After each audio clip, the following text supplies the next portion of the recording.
வணக்கம்.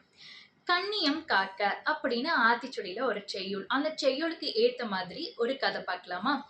ஒரு ஊர்ல கவி அப்படின்னு ஒரு சின்ன பையன். ரொம்ப திறமைசாலியான பையன். அந்த பையனுக்கு எழுதுறது, படிக்கிறது, கவிதை எழுதுறதெல்லாம் ரொம்ப பிடிக்கும். கவிதை சொல்றது எல்லாம் ரொம்ப பிடிக்கும். ரொம்ப அதுல ஈர்ப்பு அவங்களுக்கு ரொம்ப ஜாஸ்தியா இருந்தது. அது மாதிரி சமயத்துல கவியோட ஆசிரியர் சொல்றாங்க, "நம்ம பள்ளிக்கூடத்துல கவிதை போட்டி ஒண்ணு வருது.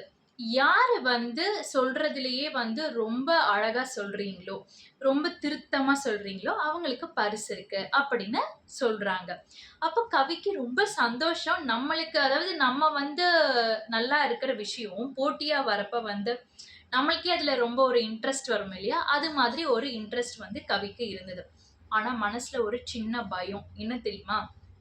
நான் கவிதை சொல்றப்ப, என்னோட நண்பர்கள், எனக்கு தெரிஞ்ச பசங்க என்ன பார்த்து கேலி பண்ணா என்ன பண்றது? என்ன பார்த்து சிரிச்சா என்ன பண்றது? நான் பேசுறது, நான் நடந்து போறது, நான் பண்ற ஆக்ஷன்லாம் பார்த்து அவங்க என்ன கிண்டல் பண்ணா எனக்கு ரொம்ப அவமானமா இருக்கும். அதனால இந்த கவிதை போட்டியில நம்ம கலந்துக்கலாமா? வேண்டாமா? இல்ல இத இப்படியே விட்டுருவோம். எதுக்கு நம்ம பேர் குடுத்து இது மாரி 4 பேர் முன்னாடி நம்ம ஏன் அசிங்கப்படணும்? அப்படின்னு சொல்லி கவிக்கு மனசுல ஒரு சின்ன வருத்தமும், பயமும் இருந்தது. அதே சமயம் ஒரு 10 நிமிஷத்துல கவி மனசுல இன்னொன்னு தோணுச்சு. அவங்க அம்மா கவிய என்ன தெரியுமா சொல்லிக் குடுத்து வளர்த்துருக்காங்க? ஃபர்ஸ்ட்டு நம்ம நம்மள விரும்பணுமாம். அதாவது love my self, love your self அப்படி சொல்லுவாங்க இல்லையா? நம்மள நம்ம விரும்பணும். அதாவது நம்ம மேல நம்ம நம்பிக்கை வைக்கணும். அதாவது நீ ரொம்ப அழகா பண்ற, ஃபர்ஸ்ட் கிளாஸா பண்ற, சுமாரா பண்ற, ஓரளவுக்கு பண்ற. அது எல்லாமே அடுத்தது. ஆனா இந்த விஷயம் எனக்கு பிடிக்கும்.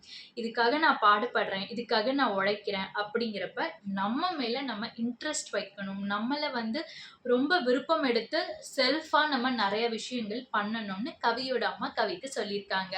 அத அந்த பையனுக்கு ஞாபகம் தன்னோட பேர குடுக்குறான். போட்டி நாள் வருது. அம்மா சொன்னத மட்டும் மனசுல வச்சுட்டு, கவி மேடையில போயிட்டு ரொம்ப அழகா கவிதை சொல்றாங்க. அத பார்த்து கிண்டல் பண்ணவங்க எல்லாருக்கும் வெட்கம். அதாவது இந்த மாதிரி ஒரு பையன நம்ம கிண்டல் பண்ணிட்டோம். இது மாதிரி திறமைசாலியான பையன நம்ம கிண்டல் பண்ணிட்டோம்.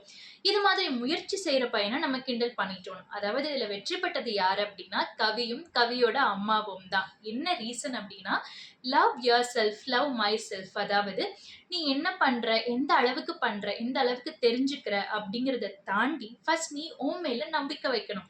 Love my self, love your self. அதுதான் சொல்றாங்க. நீ உன் மேல நம்பிக்கை வச்சு, உனக்கு புடிச்ச விஷயங்கள் நீ என்னைக்கு வேணாலும் கத்துக்கலாம், கத்துக்கிட்டே இருக்கலாம். ஆனா, என்னால இது பண்ண முடியும். நான் ட்ரை பண்றேன். மத்தவங்க கிண்டல் பண்றத பத்தி நம்ம நெனைக்காம, உங்களுக்கு ஒரு விஷயத்துல இன்ட்ரெஸ்ட் இருக்கு. அது சரியான விஷயமா இருக்குன்னா, நம்ம தைரியமா பண்ணலாம். முதல்ல நம்ம நம்பள விரும்பணும். அதுதான் முக்கியமானது. அதுதான் "கண்ணியம் காக்க" அப்படின்னு ஆத்திச்சூடியோட செய்யுள். நன்றி.